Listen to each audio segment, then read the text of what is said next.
Bonjour à tous, donc aujourd'hui je réponds à une question d'un lecteur du livre L'investissement immobilier locatif intelligent. Bonjour Mathias, tu vas voir que c'est ta question à laquelle je réponds. Et sa question c'est avec tous les gens qui parlent d'immobilier locatif sur les chaînes YouTube, sur les forums, etc. Est-ce qu'il ne commence pas à y avoir trop d'investisseurs dans l'immobilier locatif ?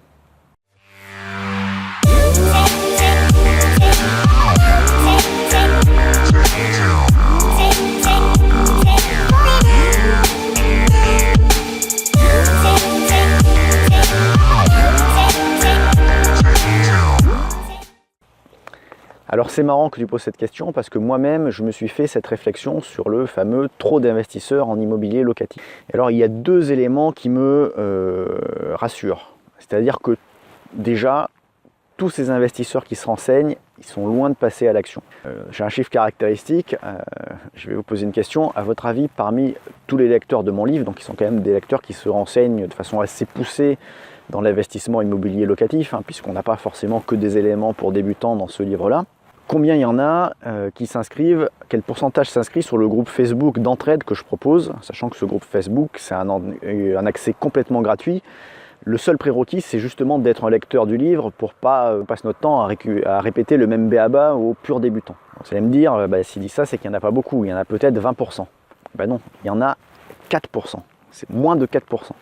C'est-à-dire que moins de 4% des lecteurs qui ont lu mon livre profitent d'un accès à une information gratuite et pertinente sur des questions qu'ils peuvent poser précisément sur leurs problématiques, avec de l'entraide où il y a des investisseurs déjà qui ont un peu d'expérience quand même, qui sont sur le groupe, qui peuvent les aider.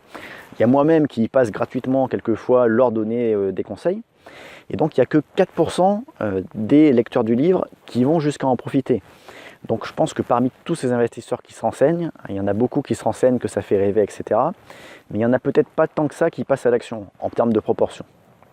Donc ça c'est le premier élément qui me rassure. Le deuxième élément que je trouve assez rassurant, moi, sur le fait qu'il n'y a pas finalement trop d'investisseurs en immobilier locatif, c'est que finalement, je pense qu'effectivement, on a plus d'investisseurs de moins de 40 ans. Pourquoi ? Parce qu'aujourd'hui, avec Internet, l'information est facilement accessible. On regarde des vidéos sur YouTube, on lit mon livre par exemple. Pour gratuitement ou pas cher, on a accès à l'information. Il y a encore 15-20 ans, cette information sur l'investissement immobilier locatif, on se l'échangeait dans des cercles d'initiés. Il fallait par exemple avoir certaines connaissances, avoir un certain milieu social pour arriver à y accéder. Aujourd'hui, ce n'est plus le cas. Donc je pense que dans les investisseurs de moins de 40 ans qui s'informent, on va en avoir beaucoup plus qu'avant. Enfin, beaucoup plus, sensiblement plus.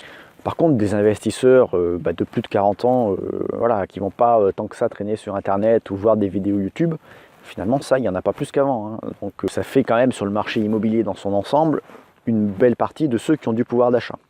Donc à mon sens, oui, il y a un peu plus d'investisseurs immobiliers qu'avant. De là que le marché soit saturé, je ne pense pas. Par contre, il faut faire attention sur certaines niches. Par exemple, dans une ville de moins de 100 000 habitants, si tout le monde se met à faire de la colocation comme c'est à la mode en ce moment, au bout d'un moment, il va y avoir un problème de saturation du marché. J'explique ça dans une vidéo où j'explique que la colocation, la location saisonnière, c'est pas forcément toujours la panacée en tout lieu et en tout temps. Il y a certaines villes où le marché peut être un peu plus saturé que d'autres, et puis certaines villes où il n'est pas. Donc globalement, il faut aussi arriver à évoluer dans son marché. Et puis après, il y a le marché qui évolue dans son ensemble en termes de prix, d'appétence, etc. On va dire indépendamment des investisseurs locatifs. Il y a aussi les gens qui achètent pour leur résidence principale, etc. Moi, je trouve qu'aujourd'hui, par exemple, c'est un peu plus dur qu'il y a 2 ans d'acheter à bon prix. C'est un peu plus difficile, c'est pas infaisable, mais dans mon quartier c'est un peu plus difficile. Je trouvais que c'était plus facile il y a 2-3 ans. Mais ça, c'est pas forcément parce qu'il y a plus d'investisseurs locatifs, c'est parce que le marché est un peu plus difficile en ce moment. Peut-être que ce ne sera plus le cas dans 1 ou 2 ans. Donc globalement, s'il y a trop d'investisseurs, finalement vous le saurez le jour où il n'y aura plus d'investissement rentable en nulle part. S'il y a trop d'investisseurs en endroit, vous le voyez vite parce que finalement vous ne trouvez plus rien dans ce marché-là. Mais quand on dit trop d'investisseurs, c'est investisseurs au sens large, c'est gens qui achètent de l'immobilier, c'est pas forcément des investisseurs en immobilier locatif. Bon voilà pour essayer de répondre un peu globalement à cette question. Je vous retrouve bientôt sur le blog Mes Investissements ou en lisant mes livres.